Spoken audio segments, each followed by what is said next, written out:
Olá, bom dia a todos e todas. Meu nome é Carlos Eduardo da Costa Campos, professor de História Antiga e Pré-História da Universidade Federal de Mato Grosso do Sul, no campus de Campo Grande, na Faculdade de Ciências Humanas.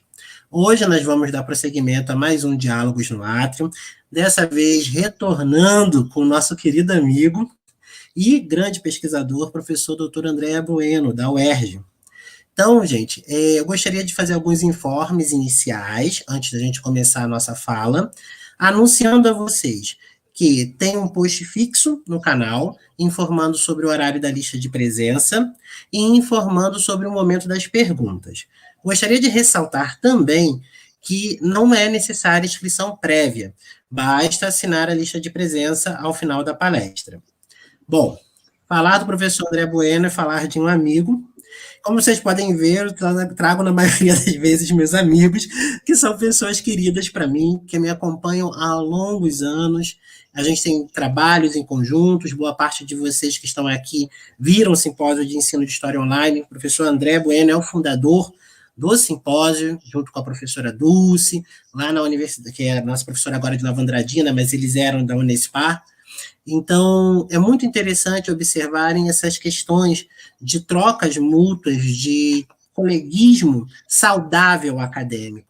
Eu espero que todos vocês possam desenvolver isso também ao longo das suas atividades, pois é muito bom e ajuda a democratizar o saber.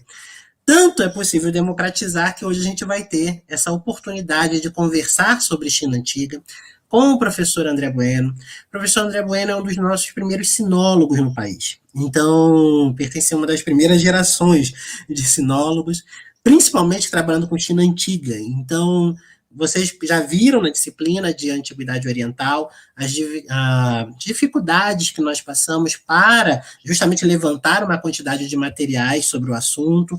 Então, vocês viram que boa parte são fruto do empenho do professor André, das atividades que ele desenvolve online, que dão retornos materiais que podem ser utilizados por vocês em sala de aula nas licenciaturas. Principalmente, vamos lembrar, esses materiais estão disponíveis para professores do ensino fundamental e médio começarem a trazer esses assuntos, começarem a trazer esses debates dentro dos seus currículos. Então, o professor André Bueno vai apresentar para vocês todo não somente o contexto, mas também o site que ele tem. Então, vocês vão poder acessar, baixar. Nossos alunos da FAC já conhecem. Quem não conhece, eu vou deixar daqui a pouco o link para vocês, do Projeto Orientalismo. E eu gostaria de dizer que vocês estarão agora na mão de um pesquisador que tem uma grande trajetória, ele tem todo o seu caminho praticamente voltado para os estudos da China Antiga, fez a sua graduação, mestrado, doutorado, trabalhando com esse tema, fez o pós-doutorado relacionando com Roma na Unirio, né, professor André? Então, vem trabalhando há longos anos com o campo de antiguidade. Atualmente ele é professor de História Antiga da Universidade do Estado do Rio de Janeiro, onde ele atua tanto com seu grupo de pesquisa, como também no programa de pós-graduação em História da UERJ. Bom, gente, passo a palavra para o professor André, não vou ficar me alongando demais, falar sobre as produções deles, principalmente quem já trabalha conosco há algum tempo, eu acho que eu nem necessito, porque o currículo dele é imenso, é vasto, tanto em nível nacional como nacional, bem como as produções dele podem ser achadas com facilidade no projeto Orientalismo que eu vou deixar para vocês. Professor André Bueno, é com você agora. Bom, gente, bom dia. A primeira coisa que eu quero fazer é agradecer pelo convite. Não, tá ok. O Carlos falou tudo isso, mas vamos contar a verdade agora. A verdade é o seguinte, a verdade é que eu fiquei com maior inveja, porque o Carlos faz super palestras, super estudo, tem uma rede de pesquisadores. Vira e mexe, eu só vivo vendo as imagens assim, dos eventos que ele faz, tal, não sei o quê. Eu falei, Carlos, por favor, também quero falar no seu grupo, quero aparecer um pouco, quero conversar com seus alunos. E aí surgiu a oportunidade hoje. Até gostei da data, porque hoje é dia dos namorados. Então vamos falar dessa minha namorada, a China. Essa civilização que eu adoro, que eu estudo há um tempão. Então estou super feliz de poder estar participando aqui com vocês hoje, né? Agradeço de coração pelo convite. né? E pode ter certeza que se a gente tiver mais oportunidades pela frente, eu vou estar aqui com vocês de novo, sempre conversando sobre China, conversando, se houver interesse também sobre outras questões, outras civilizações asiáticas, se for do interesse de vocês. Não é minha especialidade, mas enfim, né? E hoje eu queria trazer para vocês um pouquinho sobre como se formou o que a gente chama de um período de história da China antiga, né? Como a gente pode estudar ela, alguns caminhos que a gente tem para estudar essa China, e uma visão muito geral, muito rápido, assim, sobre algumas desses primeiros movimentos históricos da China, para a gente ter uma ideia em geral do que a gente trabalha quando a gente está estudando China antiga, né? Claro que quando a gente está falando de China antiga, a gente está falando até de uma definição ocidental, né? Afinal, esses marcos históricos, o que é antigo, medieval, moderno para a gente, muitas vezes não funcionam fora do contexto eurocentrado. Então, algumas dessas definições servem de guia para a gente, né? Para a gente delimitar espaços e tempos que a gente vai trabalhar. Mas, ao mesmo tempo, uma das coisas mais fantásticas que a história recente tem mostrado para nós é que o mundo antigo é muito mais conectado, muito mais globalizado, muito mais integrado do que a gente imagina. Em determinados períodos, é possível para nós trabalharmos fenômenos históricos concomitantemente, ou seja, nós podemos fazer relações entre processos imperiais em Roma e China, nós podemos pensar em rotas conectando o mundo euro-afroasiático, né? Ou seja, nós temos uma gama de possibilidades muito mais amplas do que nós tínhamos há algumas décadas atrás, né? Então, eu trouxe, como eu falei, eu trouxe hoje uma apresentação para nós, né, eu vou compartilhar uma tela, que vai trazer algumas informações sobre o que a gente faz, como que a gente estuda, o que a gente vê quando a gente está estudando isso que a gente chama de China antiga, né? Então, vamos lá, né, para a nossa apresentação. Eu sempre gosto de começar esses estudos com uma provocação, né? E uma delas, para a gente ver como esse estudo da China é um estudo tanto quanto enrolado de vez em quando, mas ao mesmo tempo fascinante, né? Eu gosto sempre de começar no século XVIII com esse sujeitinho aí, Voltaire, né? Vocês devem conhecer um baita filósofo, uma figura que eu particularmente admirava muito pela sua capacidade de refletir sobre a história, né? No século XVIII, Voltaire e outros iluministas se envolvem numa questão bastante interessante para nós, em termos de estudo histórico, que é chamada querela da cronologia. Não sei se vocês já ouviram falar, né, mas a querela da cronologia ela foi o quê? O que aconteceu? No século XVIII, os iluministas, os enciclopedistas, estavam preocupados em tentar criar um sistema eficaz de escrita histórica. A gente pode ver que o período do século XVIII e XIX é um período muito rico em termos de discussões historiográficas, né? Dali a pouco a gente vai ter o Henck falando da verdade histórica, no século XIX teremos os positivistas, enfim, a gente tem uma série de movimentos em busca de um método para se trabalhar a história. Perdão. E uma das conclusões que os iluministas estavam chegando, né, é que eles estavam conseguindo desenvolver um método de comprovação histórica baseado na verificabilidade da documentação. Ou, colocando de uma outra maneira, se você tinha documentos que provavam história, então aquela história, tal como estava sendo dito, deveria ser verdadeira. Ok, isso é uma concepção da época, tá? Mas era a busca de um método, vamos dizer assim, científico, para você redigir história. Então, se valorizava o documento, você conseguia organizar uma cronologia, você conseguia verificar as etapas históricas, e toda essa documentação disponível que esses autores tinham no século XVIII permitia a eles afirmarem que eles tinham um método histórico, que esse método de história funcionava, e Uma das coisas que esse método histórico provava é que, em algum momento do passado, Deus havia criado o mundo, tal como conhecemos, teve Adão e Eva, teve as primeiras civilizações, e toda a nossa sequência histórica tinha início na Bíblia e seguia a partir dali. O problema é que, nessa mesma época, os missionários que estavam na China, tentando converter os chineses ao cristianismo, começaram a enviar uma série de cartas para a Europa, dizendo o seguinte: olha, os chineses têm documentos. Uau, que bacana. Os chineses têm história. Puxa, que legal. Não é não, porque eles têm documentos, eles têm história, e a data em que começa a história chinesa é antes da criação do mundo por Deus. Então, esses historiadores realmente ficaram chocados com isso, porque quando eles começaram a olhar para os documentos históricos chineses, a civilização chinesa começaria, em termos de data, antes de Deus ter criado o mundo. E mais complicado do que isso, né? Nenhum dos personagens históricos chineses tinha vivido 700, 800, 900 anos. Todos eles tinham um período de vida absolutamente humano. Às vezes esticando para 100 anos, uma coisa assim, mas nenhum deles tinha um período de vida mítico, né?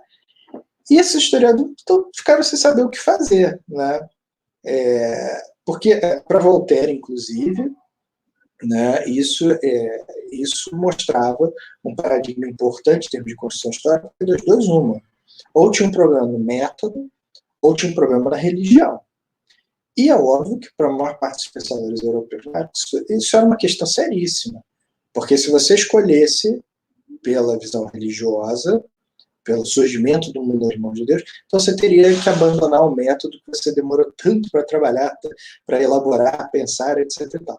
Se você aceitasse que o método realmente trazia uma forma de fazer história que era eficaz, então você teria um problema religioso. A solução para tudo isso, na verdade, foi o quê? Né? Foi decidir, porque foi basicamente isso que esses pensadores fizeram, foi decidir que a história chinesa não era tão verificável como eles propunham, né? Ou seja, eles pegavam a citação de um historiador chinês, que era Sima Qian, de quem a gente vai falar mais para frente, né? Em que Sima Qian afirmava que ele tinha dificuldades para comprovar datas históricas, fenômenos e acontecimentos, num período mais ou menos entre o século 9 e 10, antes da Era Comum, porque, segundo ele, faltavam documentos, faltavam evidências, ele tinha dificuldade de falar daqueles períodos. Então, o que eles precisavam? Eles pegaram a frase do Sima Qian e disseram: vocês estão vendo? Então, antes do século 9, antes da Era Comum, tudo que os chineses têm é mito, é mitologia, é invenção, não existiu, coisa da cabeça deles, né? Os chineses são tão recentes quanto os outros povos, eles são um dos ramos que se dividiu lá na Torre de Babel, etc, etc. E o assunto ficou assim mal resolvidíssimo, né? E eles tiveram quase que 2 séculos para trabalhar isso, né? Pelo menos 1 século e meio, porque evidências históricas que comprovariam as afirmações chinesas só apareceriam de fato muito tempo depois, com as escavações arqueológicas, com a descoberta de novos documentos, principalmente trabalho de tradução, né? Já que se conhecia muito pouco sobre esses documentos chineses, sobre esse trabalho, enfim. Então, gradualmente é que vão aparecendo os materiais e as evidências para que o pessoal mudasse essas concepções. Então, gente, como vocês podem ver, só o estudo da história da China já foi capaz de proporcionar desafios bastante interessantes para a nossa historiografia, como esse que aconteceu no século XVIII. Isso acontece por quê? Porque quando a gente vai ver a trajetória dos estudos orientais, principalmente do que diz respeito aos estudos sinológicos, né, a gente vai ver que ele já tem algum tempo de existência, mas que a gente não conhece muito bem, né, mas até o século XVIII, início do século XIX, quase todo o estudo da Ásia era feito por missionários cristãos. O que quer dizer, então, que apesar do grande esforço que eles faziam para entender a documentação histórica da China, suas tradições historiográficas, enfim, todo o trabalho que os chineses tiveram de escrever sua própria história, tudo isso era lido à luz da ideia do missionarismo, da conversão, né? Então, uma das marcas disso, por exemplo, é o fato de que os missionários não tinham receio em traduzir determinadas palavras que eles achavam que correspondiam a Deus no vocabulário chinês como Deus, né?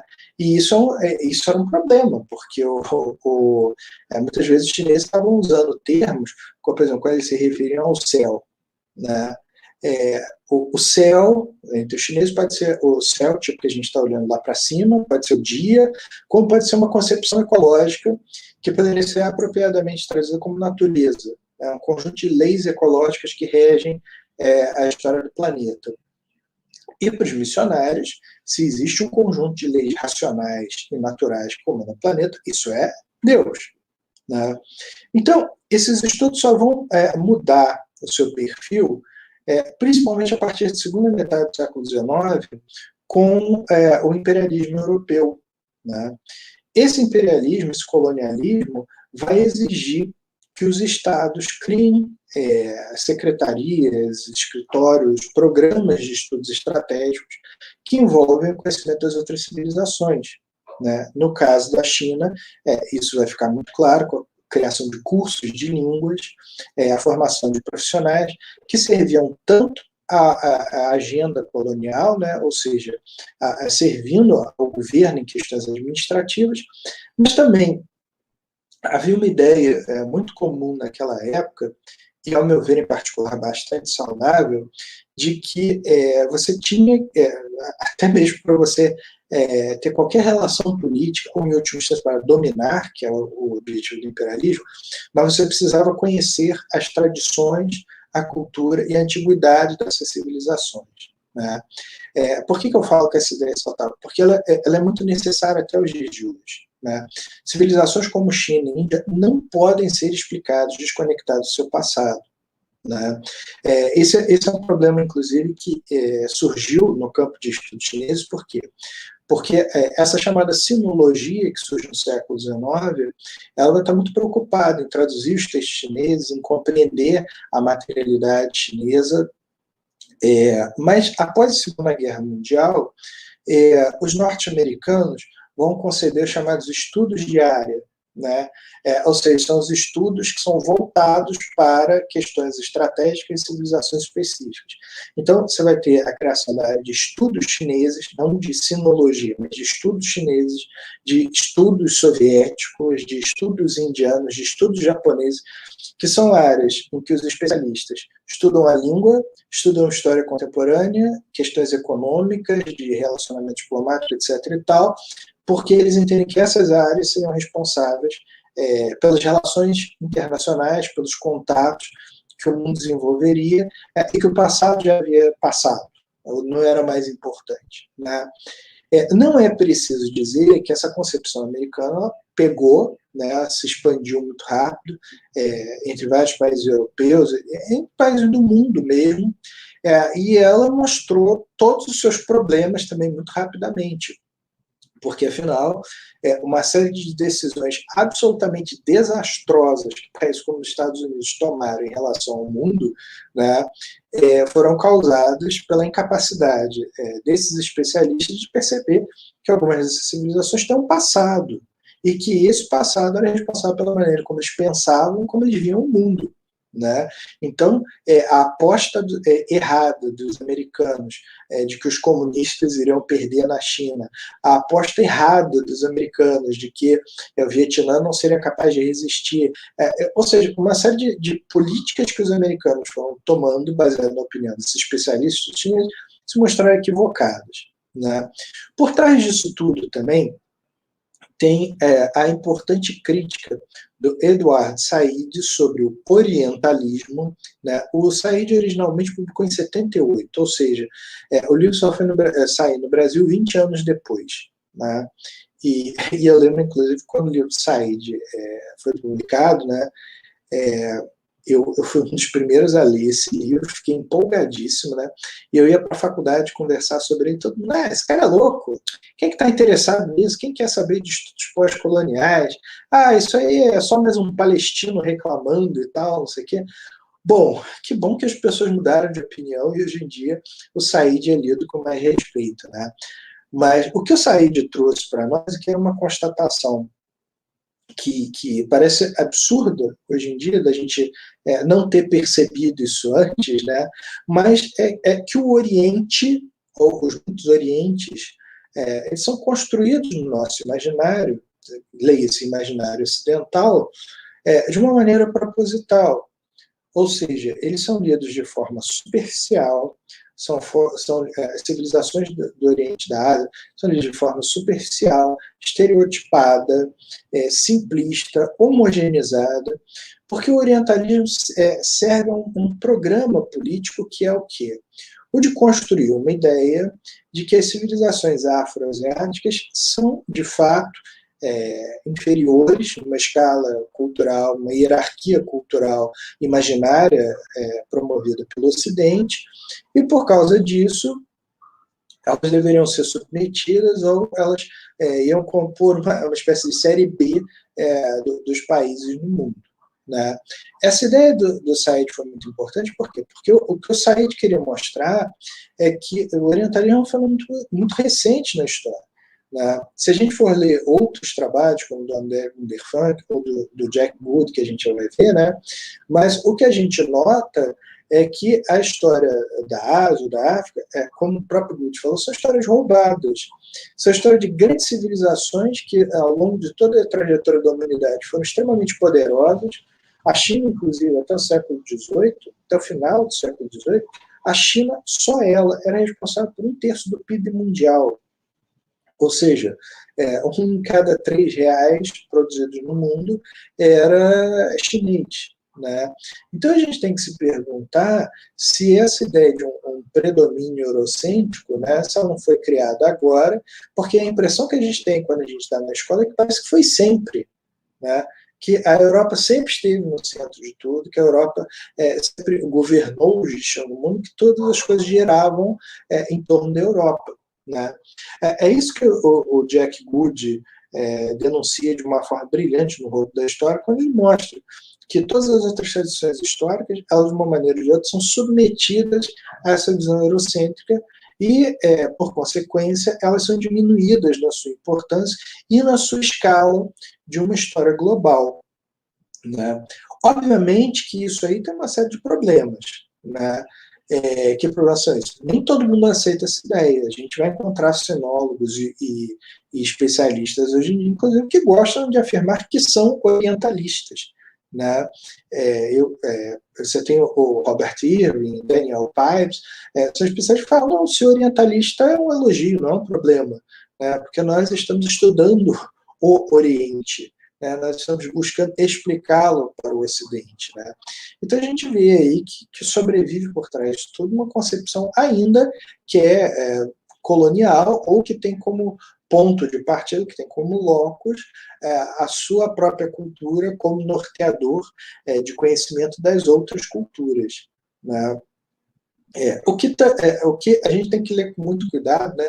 Porque, afinal de contas, um dos problemas também da gente trabalhar qualquer coisa relacionada à Ásia ou qualquer outra civilização é a gente ter cuidado de não fazer análises anacrônicas ou estereotipadas, projetando sobre o outro, que são categorias nossas, mas a gente tem que lembrar também que nós nascemos no ambiente cultural, nós temos as nossas próprias grades de leituras, então talvez o jogo mais fértil nisso tudo seja a gente fazer um diálogo intercultural mesmo, já que o mundo todo não é feito de culturas compartimentadas, mas sim de culturas que se cruzam, que se misturam, que se reproduzem, né, e que a partir disso se constituem e se reinventam historicamente. Né? É até engraçado, porque se a gente fala, por exemplo, de uma civilização ocidental, inclusive, né, uma das grandes marcas do que se diz ser uma civilização ocidental é ser cristã. E o cristianismo surgiu onde? No Oriente. Né? Então, a gente tem muito mais de oriental do que a gente imagina em vários aspectos das culturas. Né? O problema, então, é que, como o Said falou, A primeira visão acadêmica que surge no mundo ocidental, que se constrói principalmente a partir do século XIX, é uma visão baseada em hierarquias culturais, em deformações históricas e impossibilidades conceituais. O que isso tudo quer dizer? Em primeiro lugar, né, que ao analisar as civilizações afroasiáticas, no caso que a gente está falando da China, a primeira coisa que se tem que fazer é colocar ela no seu lugar, que é um lugar de inferioridade e de submissão perante os outros povos. Nesse quadrinho, por exemplo, que vocês estão vendo aí do lado, né, inclusive, é uma charge do século XIX em que se fala da partilha da China, onde Inglaterra, Alemanha, Rússia, França e Japão estão discutindo como iriam fatiar a China, assim como fizeram com outras partes do mundo. Engraçado a gente notar o Japão ali, né? Já que a gente pensa, mas peraí, por que o Japão está ali junto com os europeus? Porque após a época Meiji, o Japão foi considerado o país mais ocidental da Ásia, o que permitia, né, ou que garantia que ele tivesse, vamos dizer assim, assento junto às grandes potências europeias. Né? Inclusive, a gente tem um texto na época de um autor japonês, o Fukuzawa, que o texto se chama Adeus Ásia, em que ele propõe claramente que o Japão devia se separar do resto da Ásia, que o Japão devia fazer assim como era a Austrália, né? Ser um outro lugar, ser uma outra civilização. Né? Então, a partir dessas hierarquias culturais só podem existir se você tiver um conjunto de deformações históricas, né, ou de problemas históricos que são aplicados às civilizações. É o caso, por exemplo, como a gente falou, de determinar para os chineses que os chineses só teriam história a partir do século IX, antes da Era Comum, porque isso garantia aos europeus que a sua cronologia com base em Adão e Eva, a criação do mundo no discurso bíblico, não seria afetada por isso. Né? Por fim, existiria a ideia das impossibilidades conceituais, né? Ou seja, como que a gente lida com certas áreas do saber ou do pensamento das outras civilizações? Quem de vocês, por exemplo, acompanha questões acadêmicas sobre história, filosofia, principalmente filosofia, né? O campo da filosofia está tendo uma briga muito grande agora, porque alguns filósofos dizem que a filosofia é europeia, é grega, nunca existiu em outro lugar do mundo, e por causa disso, outras civilizações não têm acesso, não têm direito à filosofia. Né? Então, a Índia não tem filosofia, a China não tem filosofia, né? Até um tanto quanto horripilante, né? Ver que alguns desses professores falam, não, as outras civilizações pensam, mas eles não filosofam. Né? A minha opinião sobre tudo isso é a seguinte, né? Eu acho curioso porque o pessoal de gastronomia, por exemplo, vai até o Japão, Tailândia, África, aprendem as coisas lá e para eles está tudo bem. Eles incorporam, misturam sabores. Eles não têm problema de falar em gastronomia chinesa ou japonesa. O pessoal de arquitetura vai até o Japão, a China, a Índia, olha a arquitetura, olha as ciências arquitetônicas desses lugares. Eles não têm problema em dizer que China, Índia ou África tem arquitetura. Mas o pessoal das humanas tem problema em dizer que afroasiáticos são tão humanos quanto nós. Isso é extremamente preconceituoso, isso é extremamente problemático, isso precisa ser vencido urgentemente. E é por isso que essa visão acadêmica, ela precisa ser combatida, precisa ser revista, né? Mas ela encontra o seu contraponto numa outra visão, que é o deslumbre esotérico. Né? Mais ou menos nesse mesmo século XIX, a alternativa para essa visão da universidade, essa visão colonialista, né, era uma visão idealizada das civilizações asiáticas, baseada no idealismo romântico. Ou seja, como Nietzsche havia proposto, né, a moral havia falido. Né? O século XIX é o século que se mostra que as promessas da moral não se cumpriram. Então, o que a moral, o que a cultura ensinava para a gente? Se a gente estudasse, a gente arrumaria um emprego. Se a gente arrumasse um emprego, a gente ganharia dinheiro. Se a gente tivesse dinheiro, a gente casaria, formaria família e seria feliz com a sua família, com o seu trabalho. Mas a realidade mostrou que a gente não conseguia arrumar trabalho, a gente não conseguia ganhar dinheiro, a gente não conseguia formar família, se formava, podia não dar certo, enfim. Existe uma série de problemas nesse esqueminha idealizado de sucesso da Europa no século XIX. E a solução para isso foi olhar para o Oriente não como um conjunto de civilizações com seus próprios problemas, mas sim como um conjunto de civilizações que haviam investido em outro modelo de vida. Então, é a ideia de que a Índia, não, vejam que isso é recheado de preconceito, né? A Índia, por exemplo, não se desenvolveu porque privilegiava o aspecto espiritual. A China não se desenvolveu porque os chineses eram austeros, zelosos, cuidadosos, muito afeitos aos seus rituais, e por isso eles não se desenvolviam tecnologicamente. Então, esse deslumbre esotérico, né, é o que causou, por exemplo, o interesse pelas religiosidades asiáticas, né? Mas também de uma forma estereotipada, né? Ou seja, com interpretações deformadas que acabam criando novos estereótipos sobre os asiáticos. Ou seja, é dessa visão esotérica, por exemplo, né? O velhinho chinês que sempre sabe tudo, que tem conhecimento de todas as coisas. É como, por exemplo, o Pai Mei, que aparece aí, que a gente viu no filme do Kill Bill, né? Todos os asiáticos sabem artes marciais, todos os chineses sabem Kung Fu, todos eles sempre têm um conselho sábio para dar para nós, ou alguma coisa assim. Enfim, né? Que é uma ideia idealizada. Né, que é uma ideia deformada mesmo dos asiáticos e que implica muitas vezes em decepção sobre o que eles são. Né? Mas é uma ideia ainda muito presente também na nossa mentalidade, porque eu mesmo, eu posso dar meu testemunho sobre isso. Né? Quantas vezes, por exemplo, depois de ter estudado, você vai falar alguma coisa sobre China, né, e tem alguém que te contesta porque professor, você está errado, porque eu conheço um chinês que, sei lá, trabalha na pastelaria lá de casa, ele fala uma coisa que não tem nada a ver com o que você falou.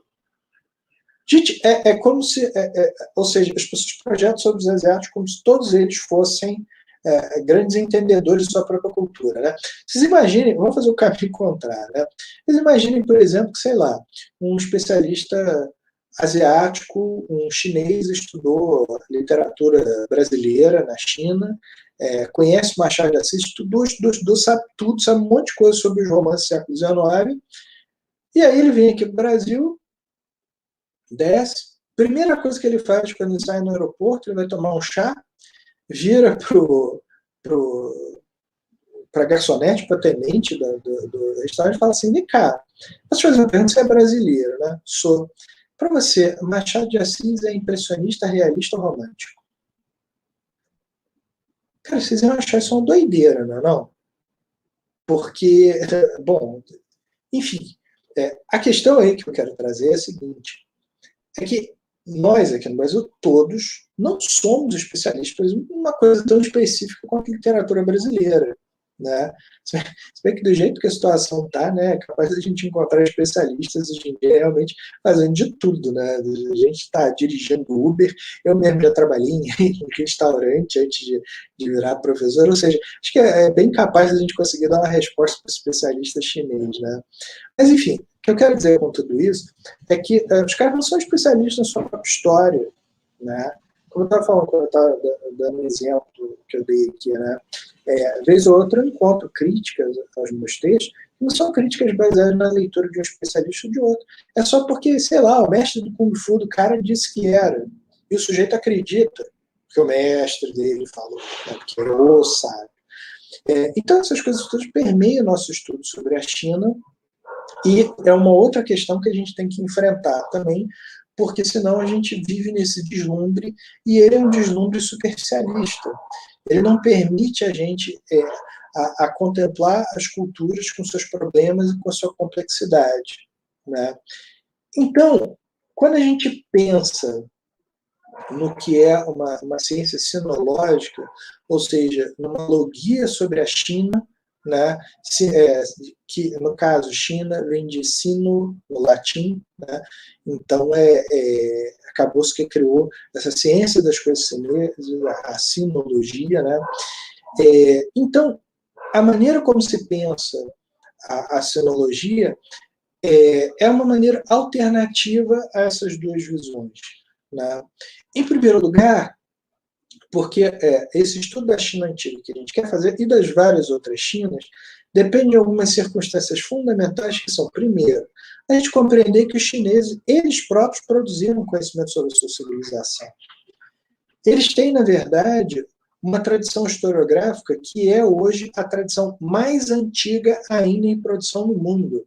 Ou seja, nós estamos falando de uma civilização que desde a antiguidade está produzindo seus próprios materiais históricos e nunca parou. E mais ainda, os chineses em particular transferiram para o campo da história uma forma bastante específica de preservação da sua cultura que a gente não encontra em outros lugares do mundo. Ou seja, os chineses substituíram o problema de ter uma religião, por exemplo, que é o foco da sua produção de conhecimento, para depositar na história a ideia da preservação de memória da cultura. Então, isso fez, por exemplo, com que até a primeira metade do século XIX, um quarto de todos os livros produzidos na China, nota, gente, um quarto de todos os livros produzidos eram livros de história. Isso é muita coisa. E quando eu estou falando de história, eu não estou falando de literatura, de contos, não. São textos discutindo a história do país. Fosse local, fosse geral, fosse uma história episódica, né? Mas essa produção histórica, ela dá margem a que os chineses concebam a China por eles próprios uma ideia, de fato, do que é ser chinês, né, de como você compreende o que é a China, e, claro, a partir dessa leitura, tentar compreender, então, como os chineses escreveram a sua própria história. Né.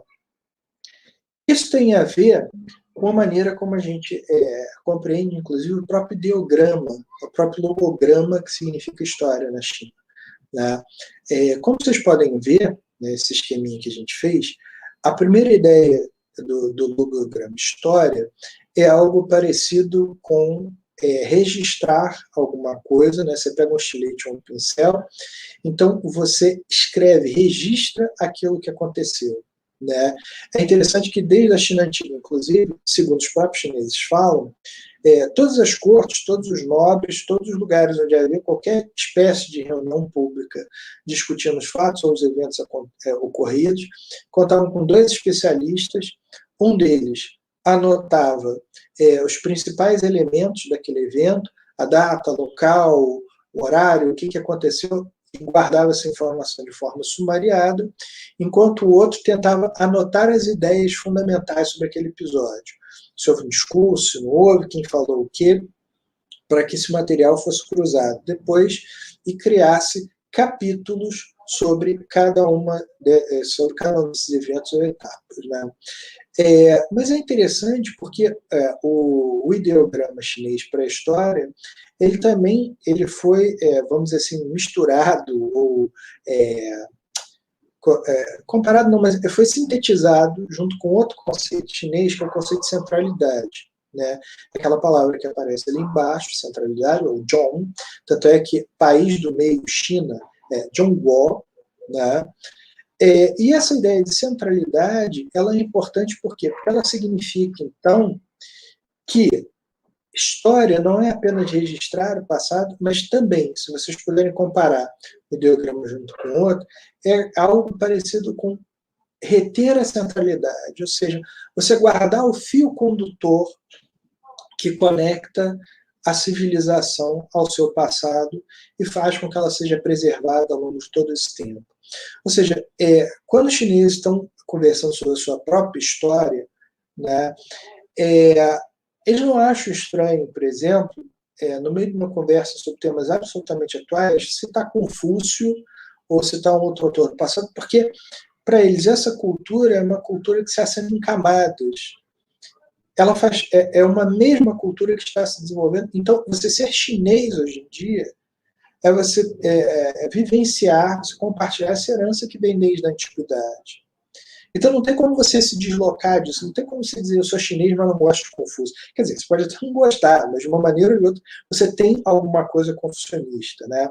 Mal comparando, é como o ateu brasileiro, que é ateu, mas mesmo assim comemora Natal, Páscoa e outras festividades, porque ele já está ali, aproveita o calendário, vai, né? Mas, embora até essa comparação ainda não seja totalmente precisa, a gente está falando de uma questão religiosa, que não é o caso chinês, né? No caso chinês, o elemento fundamental de agregação dessa civilização é a história. Porque a história é que preserva a cultura, é que mostra como era o passado, e um elemento crucial, importantíssimo nessa mentalidade chinesa. Os chineses acreditam que, pelo estudo do passado, você pode compreender o desfecho histórico, ou seja, você tem uma certa presciência sobre os acontecimentos que virão, né? É claro que previsão é sempre um problema, né? Mas existem áreas hoje em dia que tem que, inclusive, trabalhar com isso, né? Relações internacionais, área de economia, algumas áreas estratégicas têm que lidar com a ideia de existir algum tipo de previsibilidade nessas questões. Para os chineses isso é possível a partir do estudo do passado. Ou seja, com base no passado você consegue entender a lógica de uma civilização e possivelmente decisões que ela pode tomar, atitudes perante o futuro, enfim. Só uma característica da história chinesa, né? Quem já leu O Futuro do Passado, do Kozelek, né, já viu que os chineses não tiveram, então, algumas preocupações para escrever história, tais como nós tivemos. Eles não tinham que se preocupar com a origem divina das coisas, como também não tinham que se preocupar com o final do mundo, quando tudo ia acontecer. A história deles estava sempre continuando. Então, a questão é como você traduzir esse passado como uma forma de entendimento válida, como uma forma de conhecimento que faz parte da sua formação como indivíduo, como ser humano, né? Tem um último elemento que é interessante, né? E a história, então, para os chineses, pode ser considerado que a gente chama de uma ficção científica? Eu explico o uso desse termo, né? É interessante porque os chineses, ao longo do seu trabalho de crítica historiográfica, isso vem desde o passado, né? Eles afirmavam que, ao analisar todo qualquer documento, você usa a sua imaginação para tentar entender o que esses documentos traziam, que informações que esses documentos traziam, né, para além de uma leitura superficial e imediatista, né. Então é interessante que os historiadores chineses admitiam o uso da imaginação para conceber o passado a partir das informações que você dispunha, né. E é por isso que alguns críticos hoje, de uma forma um tanto quanto jocosa, mas eu acho bastante instigante, pergunta então se os próprios chineses não afirmavam com isso que a história seria uma ficção científica, né? Quando a gente fala de ficção científica, a gente sempre pensa naqueles filmes sobre o futuro, naves espaciais, enfim. Mas no caso chinês seria uma ficção, ou seja, uma elaboração imaginada, mas científica, com base em documentos, com base em provas, enfim, uma construção factível e viável sobre o passado, né? Eu gosto muito de lembrar essa ideia porque eu acho ela simplesmente instigante, né, em termos de correlacionar isso com a ideia de verdade histórica, do ocorrido, do fato, enfim. Mas isso eu deixo lançado para vocês, para a gente pensar o que os chineses achavam sobre a sua própria história, né? Então, quando a gente vai olhar para as tradições historiográficas chinesas, né, o que a gente tem que saber é que, desde que a China se entende China, tá, ou pelo menos desde o seu primeiro período dinástico, seria a dinastia Xia, em torno, algo assim, entre um terceiro milênio antes da Era Comum, né? Ou seja, seria uma civilização contemporânea às civilizações da Mesopotâmia, Egito, e as civilizações do Vale do Indo, na Índia, né? Os chineses usam a escrita para produzir ideias e textos históricos, né? Isso quer dizer que eles têm uma tradição antiquíssima, mas toda essa tradição será vamos dizer assim, revista em torno do sexto século antes da Era Comum, quando Kunzi, ou Confúcio, decide reorganizar os materiais históricos da China por achar que é justamente a falta de conhecimento histórico que estava levando a China a um período de desagregação e de conflito interno, né? Ou seja, Confúcio vive numa época em que os estados chineses estão se batendo uns contra os outros, né? E para ele, todo problema relacionado à questão política, educacional e social que acabavam gerando esses conflitos internos eram derivados de um desconhecimento da história e, principalmente, de um desconhecimento dos mecanismos pelos quais os chineses haviam criado a sua própria cultura. Então, Confúcio reorganiza todos os materiais históricos que ele dispõe na época, fazendo as versões dos livros tais como nós conhecemos hoje, o livro das histórias, o livro da poesia, o Tratado da Mutação, né? E ele, então, entre muitas coisas que ele, como intelectual e pensador, propôs, né, de forma que ele é talvez o pensador mais importante da civilização chinesa, né, principalmente foi um educador, né, foi um professor, muito mais para Piaget do que para Santo, né? Mas Confúcio entendia aí que um elemento crucial na recuperação da sociedade era o estudo. E a história era a parte fundamental desse currículo, que nos conectava ao passado e que explicava como nós poderíamos mudar as questões sociais. No segundo século da Era Comum, Sima Qian, que era um discípulo da escola de Confúcio, né, um seguidor das ideias de Confúcio, ele produz um novo material histórico chamado de Memórias Históricas, Xiji, que vão mudar a forma de se escrever história na China, né? O Sima Qian ele vai fazer um trabalho mais completo que envolve biografias históricas, narrações de evento e o que a gente poderia chamar de tratados, né? Espécies de tratados científicos, tentando explicar os conhecimentos científicos dos chineses em determinado período, né? Essa obra do Sima Qian ela vai ser importante pelo quê? Né? Porque ela vai ser a base, vai ser o ponto de partida para a criação das chamadas histórias dinásticas. Desde essa época, todas as dinastias chinesas irão produzir as suas próprias histórias. O que quer dizer que, a partir de Sima Qian, os estados criam secretarias de produção de história, né? É exatamente isso mesmo. Você tinha um escritório, uma agência dentro do governo, que produzia as versões oficiais da história, e o mais interessante, por causa dessas versões oficiais, você vai ter uma intensa história crítica chinesa. A gente vai ter centenas de autores que estão batendo essas visões oficiais, brigando com elas e propondo visões alternativas à história oficial chinesa, o que dá, então, uma grande riqueza de informações para a gente sobre o que é o passado chinês, né? E esses dois, a gente está citando aqui só dois grandes historiadores da antiguidade, né, para a gente tentar compreender o que vai acontecer depois, porque a China tem uma longa tradição historiográfica, né?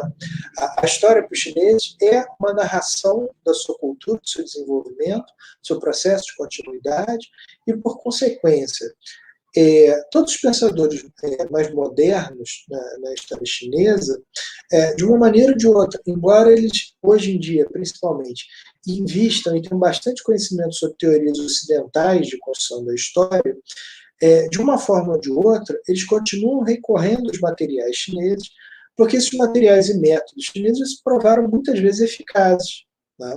Inclusive, é o próprio Sima Qian, como a gente lembra no início dessa nossa conversa, que havia dito que ele não tinha certeza do que tinha acontecido na China antes do século IX, antes da Era Comum, né?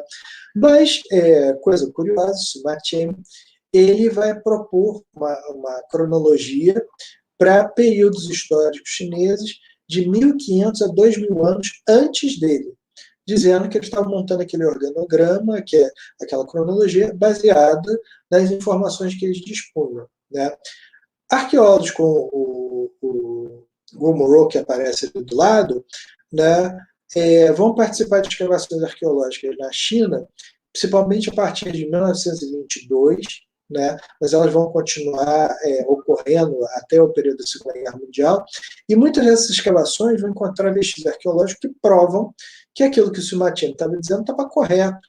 Ou seja, no século II antes da Era Comum, a gente tem um historiador chinês falando de períodos quase 2 milênios antes dele, com precisão, com acerto, e comprovados hoje pela arqueologia. O que prova que o Sumartino talvez tenha acesso a materiais que a gente não sabe na época, mas que eram capazes de prover a ele conhecimento histórico extremamente complicado de ser comprovado. Então, hoje em dia, os chineses, mesmo com todas as metodologias mais modernas, eles não abandonam esses materiais históricos que eles têm, porque esses materiais são fundamentais e porque continuam a ilustrar bastante sobre o passado chinês. Né? Então, quando a gente está falando, principalmente do que é a China antiga, né, a gente está falando, primeiro, no período pré-histórico, proto-histórico, enfim, em que a China antropologicamente é definida como uma série de culturas, vamos dizer assim, primitivas não é a palavra certa, porque isso envolve uma carga cultural aí que justamente a gente não quer priorizar, mas assim, a China tem uma história de uma série de culturas que são pré-dinásticas, ou seja, são culturas que se formam, como é a cultura de Longshan, Yangshao, que formam núcleos de civilização chinesa, né? Até que em algum momento, aproximadamente, assim, essas datas são suposições, a gente não tem certeza sobre elas, né? Mas algo em torno de 2205, antes da Era Comum, a gente teria a formação da primeira instituição política razoavelmente unificada entre eles, que seria a dinastia Xia. Dinastia essa que seria substituída séculos depois pela dinastia Shen. Isso que vocês estão acompanhando aí do lado são os ideogramas, que são os nomes de cada uma dessas dinastias. A gente vai explicar um pouco melhor sobre elas daqui a pouquinho. Né? Mas só para a gente ter uma ideia, então, de que o que a gente compreende ser um período da história antiga chinesa é um período que começa em torno do terceiro milênio, né? Atravessa épocas e dinastias diferentes. Né? Cada uma dessas dinastias, na verdade, é uma casa real que assume o poder e organiza a estrutura política da civilização. Né? Essa é a mais duradoura de todas, é a dinastia Zhou, que vai basicamente de 1027 até 2021, antes da Era Comum. Né? Nós temos chamado de período das primaveras e outonos, que é um período em que a China começa a entrar num processo de desagregação, né, de conflito entre suas forças internas. É o período que vai dar margem aos chamados estados em guerra, os estados combatentes, até que, finalmente, em 221, antes da Era Comum, a dinastia Qin realiza uma nova unificação da China dentro de um novo modelo político, né? E a gente pode afirmar que o que seria o chamado período da China Antiga termina, então, com a dinastia Han, que vai existir do período de 206 antes da Era Comum até 220 depois da Era Comum. Num período bem próximo de desagregação, também da dinastia Kushan na Índia, do Império Parta no Oriente Médio, né, e o início de uma fase de decadência dentro do mundo romano. Né. Quem de vocês está acompanhando aqui, né, pode ver nesse mapinha o processo de domínio, né, do espaço chinês, de evolução em direção ao espaço, a partir das séries dinásticas. Né? Ou seja, cada uma dessas cores aí são as dinastias que existiam em determinada época. Esse mapa não é difícil da gente achar na internet, não, tá, gente? Se vocês quiserem procurar. Né? Mas é só para a gente ter uma ideia de como os chineses foram se expandindo dentro do seu próprio território. Né? A gente vê que essa expansão ela é alternada, né, e só num período bastante recente é que a China, de fato, vai ocupar por completo o território tal como nós conhecemos. Né? Então, a gente viu ali a dinastia Zhou, os estados combatentes, o que é a dinastia Qin, a dinastia Han, que a gente está conversando aqui. Né? Então, a gente vê que esse processo de expansão dos chineses dentro do seu próprio território é um processo histórico também, que não acontece de uma forma ou de outra, a China não nasce pronta, né? Então, ao analisar essas dinastias chinesas, uma marca crucial entre elas é a transição dos seus modelos de existência e das suas produções culturais, né? Em Xi'an, por exemplo, a gente vê o surgimento de uma realeza palaciana, ou seja, a primeira unidade política e cultural dos chineses será algo muito parecido com o que a gente vê na Ilíada do Homero, né? Nós temos cidades-estado que têm uma relação entre elas, uma relação de poder, possivelmente de hierarquia também, e o período Xia é marcado, então, pela existência de líderes que são responsáveis pela defesa dessa comunidade chinesa, mas eles não necessariamente têm interferência direta ou um poder direto sobre a existência das cidades, né? Ou seja, essas cidades têm uma relativa independência, mas elas observam uma organização política mais ampla e maior, que é responsável pela defesa da civilização. A dinastia Xia tem como sequência a dinastia Shang, que é quando os primeiros materiais históricos aparecem escritos, ou pelo menos a gente supõe ter a história da escrita, mas olha, gente, em termos de história da China, tudo isso está em revisão, tá? Já apareceram materiais da dinastia Xia que tem sinais escritos também, o que quer dizer que pode ser que na dinastia Shang tenha a grande difusão da escrita, né? Mas aparentemente os primeiros escritos chineses já são anteriores mesmo à dinastia Shang. E principalmente os Shang são responsáveis pelo desenvolvimento da metalurgia na China. Então, quando a gente adota critérios como por exemplo, idade do bronze, idade do ferro e tal, para fazer marcações históricas, a gente tem que atentar ao período Shang na história chinesa, já que os Shang não só dominavam os metais, mas como já dominavam métodos de produção em massa na época, né? Nós temos um livro muito bom do Lothar Ledhouse, 10,000 Things, as 10.000 coisas, né? Que mostra como os chineses, nessa época, já conseguem produzir peças numa espécie de linha de montagem a partir de moldes e de peças cambiáveis, o que faz com que os chineses então tenham uma revolução em termos produtivos desde a antiguidade, né? O chamado período Zhou é o período em que essa organização política chinesa muda. Como a China já expandiu bastante o seu território, né, a administração não é feita mais em cidades, mas é feita em pequenos estados, estados esses que são concedidos a determinadas figuras consideradas como nobres ou de importância política, que têm conexões familiares com o imperador, né? E, por causa disso, esse sistema de divisão do território, chamado sistema Fengjian, já foi chamado de feudalismo chinês, que eu acho um desafio histórico interessante, né? Porque a gente tem que usar um termo muito posterior para designar o que aconteceu antes, né? Então, sempre que vai estudar o sistema Fengjian na China, acaba se utilizando um anacronismo conceitual.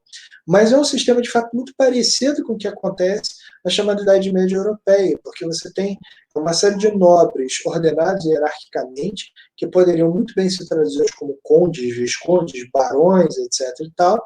Eles são responsáveis pela administração desses territórios, e vira e mexe eles estão brigando entre si também, como aconteceu em alguns reinos da Idade Média, né? Mas nisso tudo há sempre um imperador, que é a figura central dessa política chinesa, que organiza as relações entre esses estados, até mais ou menos o período do sexto século antes da Era Comum, quando esses estados começam a abandonar ou a negar o papel interventor do imperador e começam a lutar entre si numa disputa de poder que vai redundar depois com aquele período que a gente viu os estados combatentes, a partir de 481 antes da Era Comum, quando eles partem para a guerra mesmo para substituir a dinastia Zhou e saber quem é que vai vencer. E esse período é um período muito rico em termos culturais para a história chinesa, porque é o período em que justamente surgem as suas principais escolas filosóficas. São escolas, como é o caso do confucionismo, do taoísmo, ou mesmo do legismo, né? Que são escolas que estão buscando propor soluções políticas e culturais para a questão da sobrevivência da China. Ou seja, diferente da ideia de que a filosofia nasce quando um país tem pujança econômica, como é o caso da teoria sobre a filosofia grega, né? Que a filosofia grega teria surgido porque os gregos estavam ricos, tinham tempo, tinham o teatro, tinham riquezas, tinham como refletir sobre o mundo. A filosofia chinesa mostra que, na verdade, você pode nascer debaixo do fogo também. Né? Ou seja, quando há uma grande crise, é que você começa a pensar em soluções sobre o seu destino, sobre como fazer, sobre como sobreviver, e o que você pode realizar para mudar ou manter o seu mundo. Né? O resultado de todos esses conflitos, na verdade, em 2021, perdão, 221, vai levar à formação do Império Burocrático da dinastia Qin. Esse sim, um império que entende que a solução para manter a China é um Estado centralizado, um Estado burocrático e não nobiliárquico, né? E embora a Qin tenha durado muito pouco tempo, eles vão durar só de 221 até 221 até 206 antes da Era Comum, o sistema de Qin vai ser adotado pela dinastia Han e vai se transformar no principal sistema de administração imperial até 1912. Sim, aí não tem erro não, 1912. Ou seja, o Império Chinês vai durar todo esse tempo. Né? Eu sempre gosto de brincar com as pessoas dizendo, é como se por analogia, né, a gente abrisse um jornal em 1912 que dissesse assim, último faraó do Egito abdica, agora o Egito vai virar uma república. Né? É muito estranho para nós, porque o Egito para nós está lá no passado, mas os chineses continuaram a existir esse tempo todo. Né? E o grande responsável pela manutenção dessa estrutura imperial é a dinastia Han, que vai fazer uma série de programas e projetos no sentido de conservação da política, da cultura, do estabelecimento de uma rede de educação capaz de prover os chineses de conhecimentos fundamentais sobre a sua história, sobre a sua sociedade, né? Para além, claro, de promover um processo de integração mundial. E a dinastia Han, por exemplo, que vai abrir a Rota da Seda e que vai fazer com que haja um contato intenso entre as civilizações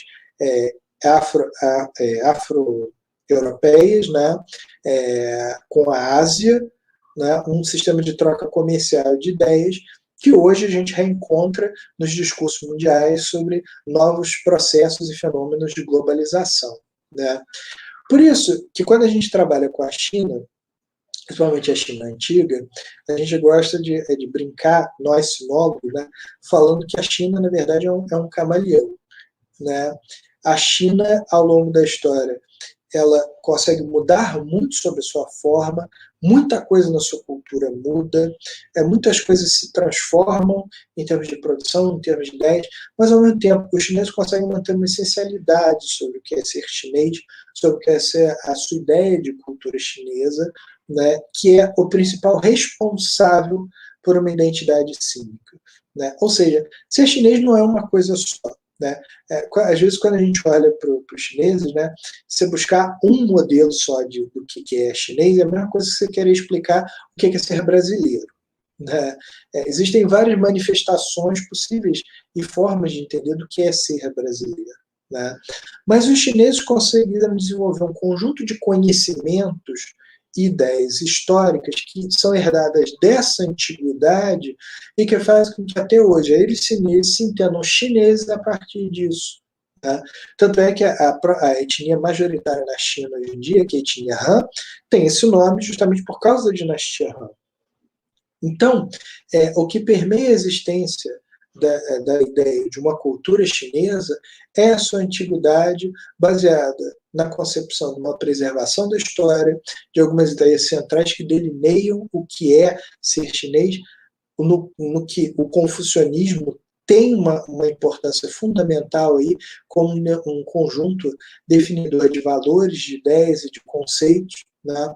Por isso, então, que se há uma razão pela qual esse camaleão chinês existe e vive, né, é porque, como Confúcio disse, mestre é aquele que, por meio do antigo, nos revela o novo. Né? Ou seja, mestre é aquele que, ao buscar o passado, consegue compreender o que está acontecendo e o que está mudando. Né? E é isso, gente.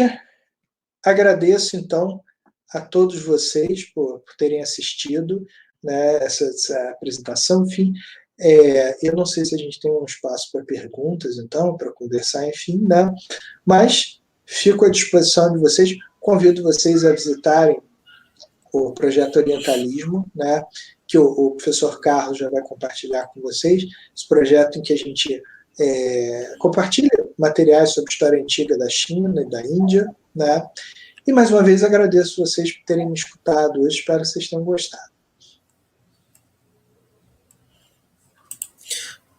Professor André, muito obrigado por sua fala. Eu vou abrir agora para perguntas. Vou deixar aqui, gente, já está aqui no link, está disponível o projeto Orientalismo, está aqui tanto no chat de vocês, como eu botei aqui também no canal. Gente, não esqueçam de dar sua like no canal, não esqueçam de se inscrever. Eu vou abrir para perguntas agora. Vocês podem fazer todas as perguntas que vocês quiserem, que o professor André vai responder. Ele não está nem preocupado de almoçar com a esposa nesse momento, nesse dia 12. Bom, podem colocar as perguntas de vocês aqui, tá bom? E se vocês colocarem, eu vou passando para o professor André e ele vai respondendo a vocês. Enquanto isso, também vou pegar aqui o link da nossa lista de presença. Não deixem de responder, por favor, tá? E que respondam tudo. Bom, nós já temos uma pergunta aqui. Professor, por a China ter essa longa tradição de documentação histórica, nos dias atuais ainda são descobertos vários documentos antigos? Pô, essa é uma das partes mais legais da China, sem brincadeira. Só para a gente ter uma ideia, eu tenho uma outra história que eu gosto de contar, do Wolfgang Eberhard. Era um sinólogo alemão, ele tem um livro maravilhoso, um dicionário de mitologia chinesa, que é muito legal. Mas o Eberhard, em 54, escreveu um livro sobre a história da China, muito bom, diga-se de passagem. Só que só tinha um probleminha. No livro dele, ele dizia que, por todos os materiais históricos e fontes que eles dispunham na época, que aquela lenda da tumba do imperador Qin Shi Huangdi era só uma lenda. Que eles nunca iam achar uma tumba com um céu cravejado de pedras preciosas, riquezas incomensuráveis, etc., porque isso não existia, era uma lenda. Né? Bom, isso foi em 54. Em 74, ele foi revisar esse livro, manteve esse parágrafo, e meses depois foi achada a tumba do Qin Shi Huangdi, que é aquela tumba dos guerreiros de terracota que vocês conhecem, e do qual, hoje em dia, se supõe que só 1/5 a 1/10 tenha sido escavado de fato, porque a tumba é gigantesca. E ela faz parte de um vale na China, que é o Vale das Tumbas, onde cada morrinho que tem lá, você sabe que é uma tumba de um nobre, de um imperador, alguém que está enterrado e que deve ter tesouros, textos, seja lá o que for. O Eberhard passou a vida toda, quer dizer, passou a vida toda não, ele ainda passou alguns anos tentando dizer que não, que era cedo demais para dizer que aquilo era uma grande tumba, etc, etc e tal, mas acabou sendo vencido, isso virou uma piada, né, porque a vaidade intelectual às vezes é fogo, né? A gente não quer mudar de opinião, né? Só para mostrar que a gente estava certo, etc e tal. Por que eu estou contando essa história, né? Porque isso é fantástico. Assim, em termos de história da China, tem um conjunto de textos que acabou se consagrando como principal do que é ser chinês, tá? Então, por exemplo, se você vai perguntar assim, o que eu leio para saber sobre Confúcio? Começa lendo o Lun Yu, que o pessoal chama dos Analetos, né? Porque aquilo se consolidou como um livro para entender Confúcio, né? Você quer ler o taoísmo? A primeira coisa que você lê é o Tao Te Ching, do Lao Tzu, né? Que é o livro do caminho e da virtude, né? Só que o pessoal já achou um monte de outros textos. O próprio Tao Te Ching, por exemplo, já foi achado uma versão que é Te Tao Ching, ou seja, o cara inverteu a ordem dos textos, né, e mudou uma série de coisas em vários parágrafos, tal. Então você fica assim, pô, mas peraí, então tinha outro livro? Tinha, né? Tinha versões diferentes, né? Os próprios textos de Confúcio, na época da dinastia Han, eles estavam fazendo uma recensão desses clássicos, estavam criando uma versão, até que um professor lá demoliu as paredes da casa dele, descobriu os textos do Confúcio, como eles eram, antes de uma grande queima de livros provocadas pelo Tintin Huangdi. E aí eles foram comparar esses textos e viram que tinha diferenças sérias entre eles, de tal maneira que houve uma controvérsia na época, que era a escola do texto novo contra a escola do texto antigo. Isso já na dinastia Han. Né? Estou falando de primeiro século da Era Comum. Os caras já estavam debatendo o que valia e o que não valia. Né? Então, sim, a gente continua achando texto, né? Eu não vou mentir para vocês, não. Se tem uma coisa que é muito legal em sinologia, é que um monte de coisa que eu estou falando para vocês hoje pode estar errado. Eu não tenho problema nenhum em dizer isso, não. Pode estar errado mesmo. Eu mesmo fiz uma tradução da Arte da Guerra de Sun Tzu. Né? Aí tinha uma passagem no Sun Tzu que ele falava do livro da guerra. Cara, que livro da guerra é esse? Então a gente sabe hoje em dia que tem um livro chamado Livro da Guerra antes do Sun Tzu, que a gente não tem nenhuma cópia. Agora, daqui a pouco a gente pode abrir uma tumba e achar. Cara, isso vai ser muito legal, porque pode ser que o livro não diga porcaria nenhuma de novo. Entendeu? Mas sempre traz alguma coisa nova quando a gente lê.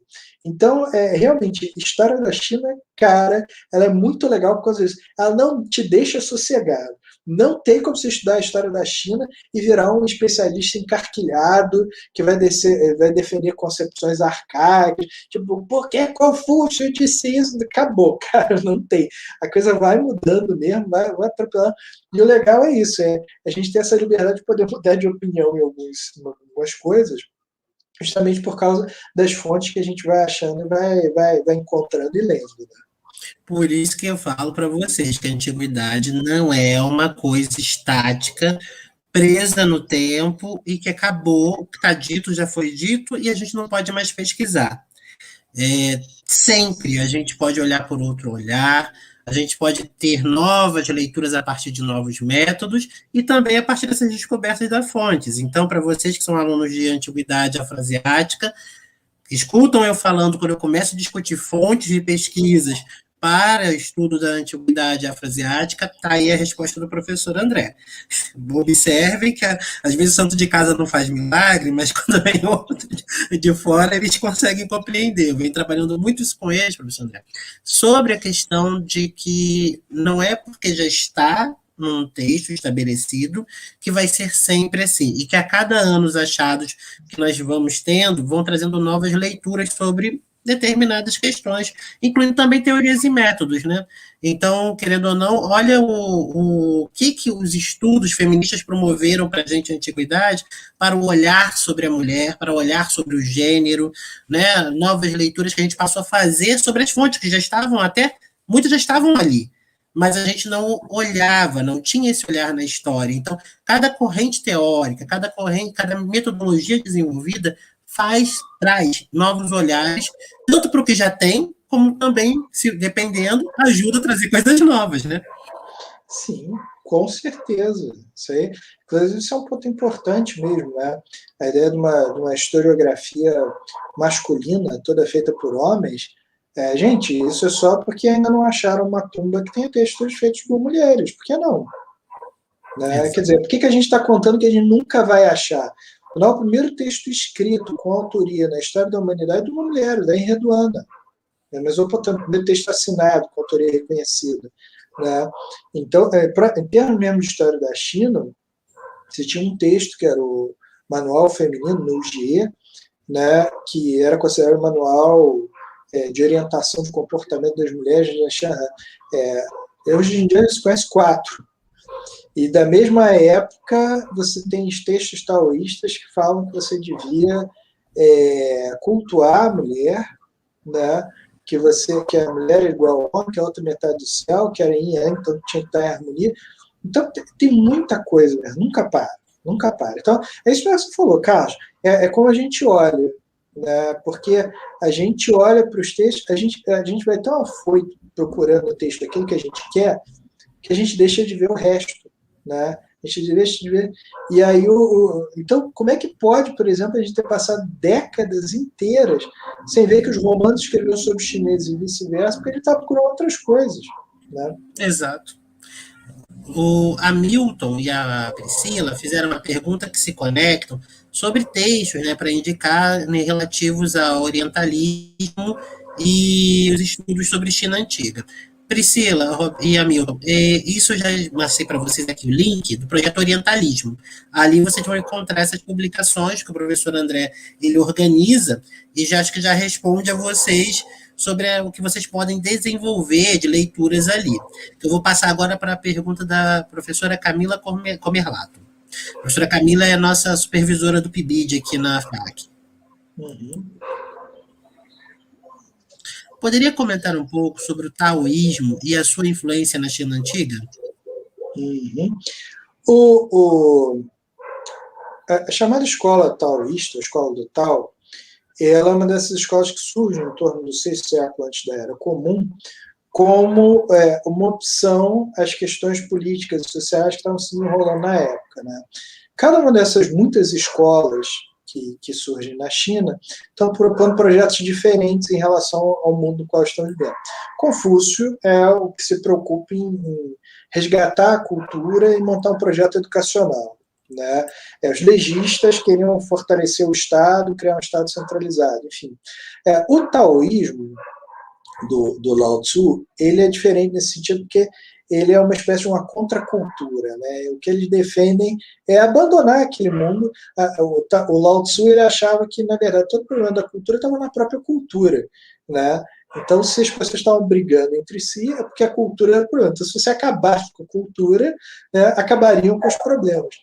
E, em parte, esse ideal dos taoístas ele era muito inspirado no que os próprios chineses viam, antropologicamente falando, das comunidades sinoperiféricas, né? Ou seja, quando você passeava pela China da época, você encontrava sociedades que estavam muito próximas ao modo de vida que a gente tem nos indígenas brasileiros mesmo, né? Uma vida simples, de harmonia com a natureza, de caça, pesca, coleta, uma vida simplificada, que não se envolvia naquelas grandes questões políticas, de conflitos, de guerra, etc. E tal. Então, os taoístas muitas vezes se inspiravam nessas comunidades para dizer que aquele era o modo de vida ideal ao qual se deveria retornar, né? E isso, de uma maneira ou de outra, entra para o imaginário chinês, né, como um ideal de desprendimento, de relativização da importância dos bens materiais, né? Hoje em dia, quando você encontra um chinês que trabalha loucamente, tá? Mas ao mesmo tempo toma uns drinks, né? De vez em quando, você tem que saber que nesse chinês habita o confucionista, que é zeloso, dedicado, trabalhador, mas habita o taoísta também, que sabe que de vez em quando você precisa desopilar, que todas as coisas que você está juntando dinheiro às vezes não são tão importantes, porque amanhã você vai morrer e caixão não tem gaveta, né? Então que você tem que ter uma vida boa, desprendida, feliz, namorar muito, beijar muito, beber muito, etc. Tal, né? Claro que os alunos, eu acho particularmente que os alunos brasileiros podiam ser um pouquinho mais confucionistas. Taoístas eles já são. Só que eles, na hora de pedir nota, essas coisas todas, aí eles querem ser, né? Não, dão ajuda e tal. Tem que equilibrar as coisas. Eu acho, inclusive, que esse é um dos motivos pelo qual os chineses conseguem os seus avanços econômicos, tecnológicos e industriais tão rápidos em termos de dinâmica mundial, né? Isso são ideias culturais que vivem dentro deles. Agora, o taoísmo tem um aspecto muito interessante que é o seguinte: o taoísmo na antiguidade, uma corrente taoísta se transformou numa espécie de religiosidade que se aproximou das religiões populares chinesas, reinventou essas religiões. Então, hoje, nos dias atuais, é muito difícil encontrar um filósofo taoísta, né? Mas você encontra templos taoístas, você encontra uma religião taoísta, né? E que é uma religião fantástica, né? É uma religiosidade muito parecida com a Umbanda ou o Candomblé aqui do Brasil, né? Com divindade, tem médium, você faz despacho, faz tudo igualzinho, né? Muito legal de ver, só muda os nomes, assim, né? Eu tenho um colega, inclusive, que conta ele, né? Que uma vez ele estava falando com um médium taoísta, né? E o médium taoísta também que recomendou ele procurar as divindades aqui no Brasil. Gente, isso é incrível, espiritismo puro. É muito legal, muito bacana isso, né? Então, em termos de expressão religiosa, inclusive, né, esse taoísmo é o que hoje é o que melhor organiza o conjunto de expressões religiosas antigas da China, né? Então, né, é um tema riquíssimo também de estudo. A Renata Cessa, ela pergunta, é impressão minha ou o modelo quadripartite histórico no contexto chinês se confunde? Se funde? Aí eu teria que perguntar o que é que se refere, no caso, a esse modelo quadripartite histórico. Seria a questão da cronologia? Isso, eu creio que ela esteja falando daquela separação entre antiga, medieval, moderna e contemporânea. Tá. Eu penso da seguinte maneira: os chineses mesmo não tiveram preocupação em definir os seus tempos assim. Na história chinesa sempre foram tempos dinásticos. Cada dinastia tem suas características, suas peculiaridades, né? E por causa disso não há essa questão de definir as coisas como antigo, medieval, moderno e contemporâneo, já que essas são divisões que atendem às questões da Europa em termos de estruturação histórica, né? Tanto é que, se você chega e fala para mim, o que marca o período medieval europeu? Né? É o surgimento do feudalismo, enfim, qual definição você queira utilizar, ela não existe para a China. A China é uma grande civilização, um império gigantesco durante a época que acontece o mundo medieval na Europa, né? Então as preocupações deles são outras, bastante distintas disso tudo, né? Agora, como forma de diálogo intercultural, às vezes os chineses aceitam ou topam utilizar esses marcos cronológicos para dialogar com a historiografia ocidental.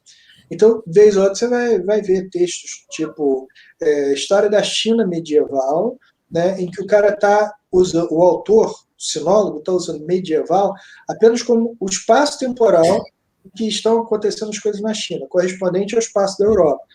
Pode estar trabalhando com 600 depois de Cristo, 1000 depois de Cristo, mas não com o objetivo de tentar mostrar que era a mesma coisa, né? Então, esse modelo quadripartite, na verdade, não existe na historiografia tradicional chinesa, né? Mas os historiadores chineses, vez ou outra, aceitam utilizá-lo para explicar a história da China para nós, né? Bom, Rosana, você perguntou sobre as referências, eu deixei as referências para você, para o Hamilton e para a Priscila, de novo com o link aqui do orientalismo, tá? Ali você vai encontrar todas as publicações do professor André, onde você pode pegar referências sobre o assunto. Temos aqui uma pergunta do Luciano Alonso. Professor, é possível falar em historiografia da China antiga, visto que os antigos chineses pareciam se preocupar com a sua história desde tempos muito antigos? Sim, sim. O Confúcio, nos Analetos mesmo, já tem uma passagem que ele fala: eu fui até o estado de Song, se eu não me engano, para achar vestígios das antigas dinastias e não encontrei tudo que eu queria. Fui para não sei aonde procurar vestígios sobre rituais, não achei tudo que eu queria, né? Ou seja, já na época do Confúcio ele já estava reclamando da questão das fontes, do que ele dispunha, né, para ele poder comparar e trabalhar isso em termos de método pedagógico e histórico, de acordo com o projeto dele de trazer essa história para uma rede escolar idealizada na cabeça dele, né?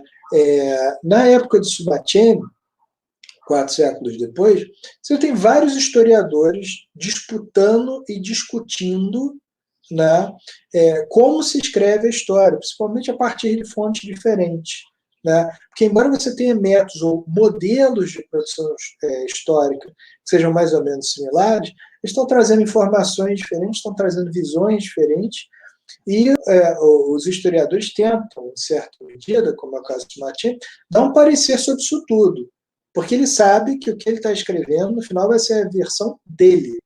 Então, o que eles querem, como acontece até hoje, é que a versão dele seja a mais lida do que as outras, né?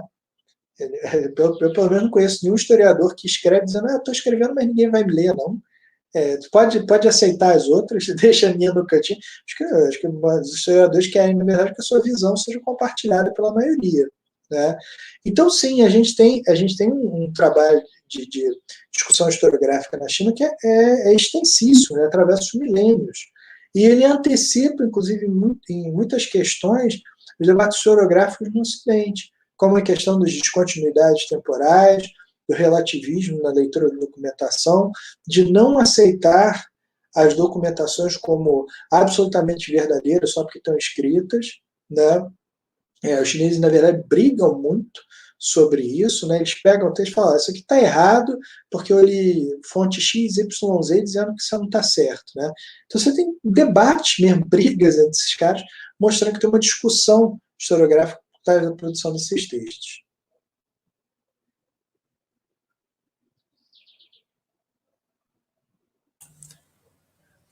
Bom, temos outra pergunta agora do Eric.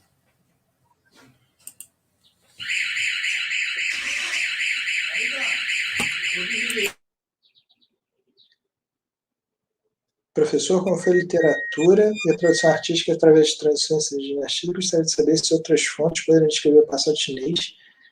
Eric, eu que agradeço você ter gostado da aula. Agora, a sua pergunta é a história da China. Né? Então, observar, olha, eu não posso te. Eu vou tentar te responder de uma forma mais direta, mais sintética, tá?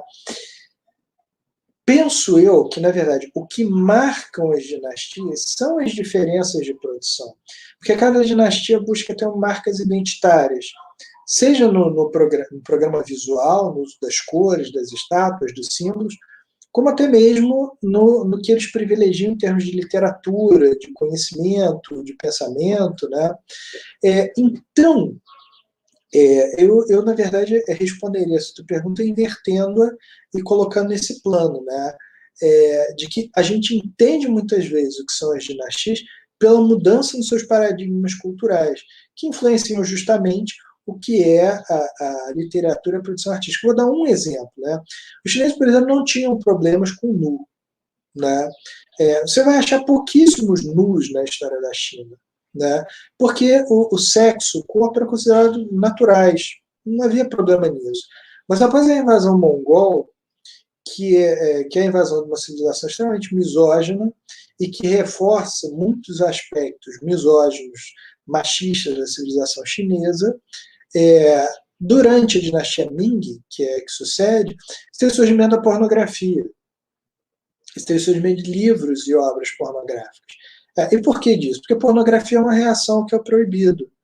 Quando o natural passa a ser proibido, a alternativa a isso é você criar uma literatura imagética que compensa ou que te dá acesso a um conhecimento que antes era natural.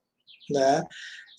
Então, só para a gente ter uma ideia, né, de fenômenos culturais ou literários, artísticos que surgem na China, são justamente dessas questões culturais que a gente estava debatendo. Né? O Zé está perguntando aqui, né, sobre o I Ching. Zé, eu te convidaria a ler um texto que está no meu projeto, que a gente pode achar rapidinho ele aqui, né, chamado I Ching no Brasil, uma revisão literária.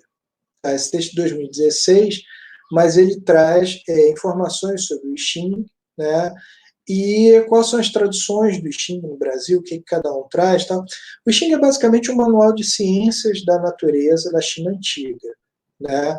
Ele tentava explicar as sequências e os movimentos da natureza a partir de um sistema ecológico de compreensão das coisas.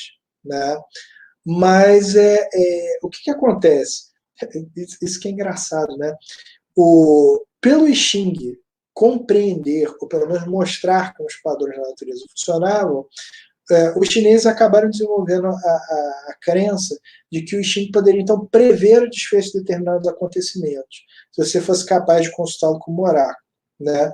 E hoje em dia a gente conhece o I Ching mais como oráculo do que como manual da natureza. Né?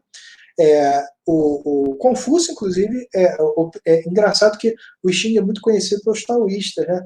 Mas os comentários que estão no Xing hoje em dia, se for na versão do William, por exemplo, que é a mais conhecida, são comentários feitos pelo Confúcio, né?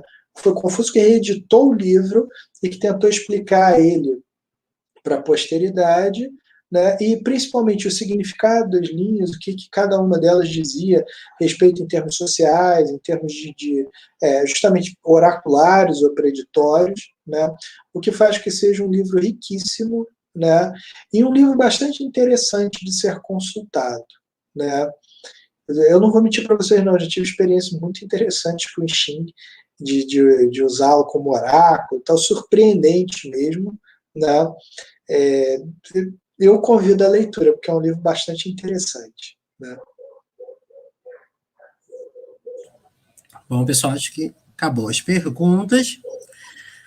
Professor André, eu agradeço muito pela participação, agradeço pela colaboração conosco. Muitos dos alunos aqui que estão te vendo já estão trabalhando com seus textos, então a gente abre a Afroasiática através das discussões que você vem desenvolvendo. Então está sendo uma experiência bem legal trazer esses debates e eles te verem. Então, mais do que qualquer coisa, conhecerem. Eu gostaria de dizer a vocês que eu estou conversando com o professor André, estou enchendo a paciência dele. Em breve a gente vai ter um mini curso para que vocês possam ter mais aprofundamento sobre esses temas.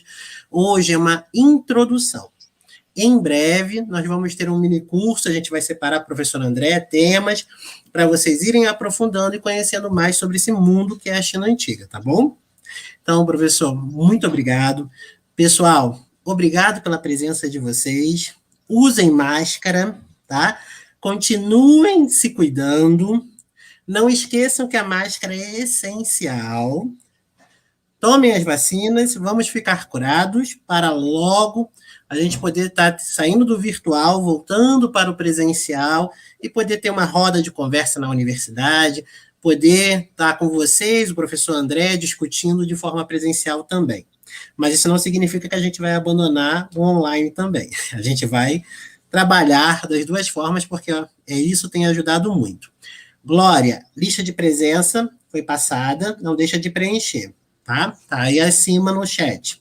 Lembrando, a lista de presença tem que ser assinada, pessoal, até o final da palestra. Quem não assinar, não. Quando eu desligar, quando encerrar aqui, acabou. Trava, ninguém mais assina. Então, por favor, assinem a lista de presença que a gente já passou. Vou passar aqui novamente agora. Não deixem, porque depois não tem como. Professor André, se eu gostaria de falar mais alguma coisa, uma despedida. Você sabe, ó. Coração para vocês. Amei, viu? Amei. Obrigado, Carlos. Nossa, cara, é sempre muito bom estar aqui, né? Ver o pessoal. Que bom que vocês gostaram também, isso que importa para mim, né? E eu estou sempre aqui, gente. Sempre que vocês tiverem dúvidas excêntricas sobre a China, se eu puder ajudar, tá?